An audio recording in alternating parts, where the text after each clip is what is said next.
ఆదిలాబాద్ జిల్లా వార్తల విషయానికి వస్తే ఈ నెల 20వ తేదీన మహారాష్ట్రలో అసెంబ్లీ ఎన్నికల నేపథ్యంలో తెలంగాణ మహారాష్ట్ర సరిహద్దులున్న ఆదిలాబాద్ జిల్లా సరిహద్దు ప్రాంతాల్లో ఇప్పటికే ఏర్పాటు చేసిన చెక్పోస్టులలో నిరంతర పర్యవేక్షణ చేస్తున్నారు.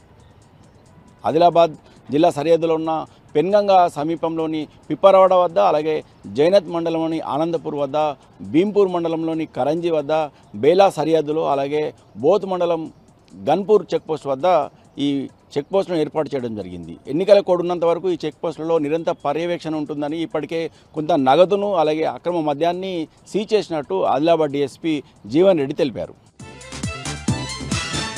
ఇక మరో వార్తా విషయానికి వస్తే జైనత్ మండల కేంద్రంలోని శ్రీ లక్ష్మీనారాయణ స్వామి ఆలయంలో బ్రహ్మోత్సవాలు అంగరంగ వైభవంగా కొనసాగుతున్నాయి. కార్తీక మాసంలో పెద్ద ఎత్తున జైనత్ ఆలయానికి భక్తులు తరలివచ్చి ప్రత్యేక పూజా కార్యక్రమాలు నిర్వహించి మొక్కులు తీర్చుకుంటారు. ప్రతి సంవత్సరం ఏటా కార్తీక మాసంలో నిర్వహించే ఈ బ్రహ్మోత్సవాలకు ఇటు ఆదిలాబాద్ జిల్లా వ్యాప్తంగా కాకుండా మహారాష్ట్ర నుంచి కూడా వేల సంఖ్యలో భక్తులు తరలివచ్చి ప్రత్యేక పూజా కార్యక్రమం నిర్వహించడంతో పాటు మొక్కులు తీర్చుకుంటారు. ఈ నెల 13వ తేదీన నిర్వహించిన స్వామివారి కళ్యాణోత్సవము అంగరంగ వైభవంగా నిర్వహించారు. ఈ సందర్భంగా స్వామివారి విగ్రహాలను పల్లెకిలో ఊరేగించారు. పెద్ద ఎత్తున భక్తులు తరలివస్తున్న నేపథ్యంలో ప్రత్యేక ఏర్పాట్లు చేసినట్టు ఆలయ నిర్వాహకులు తెలిపారు.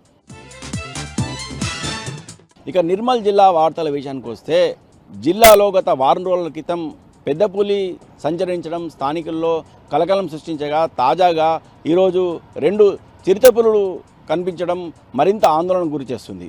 విశ్వనాథపేట కాలనీ సమీపంలో నిర్మల్ పట్టణానికి 2 కిలోమీటర్ల దూరంలోనే 2 చిరుతపులులు కనిపించాయని స్థానికులు అటవీ శాఖ అధికారులకు సమాచారం అందించారు.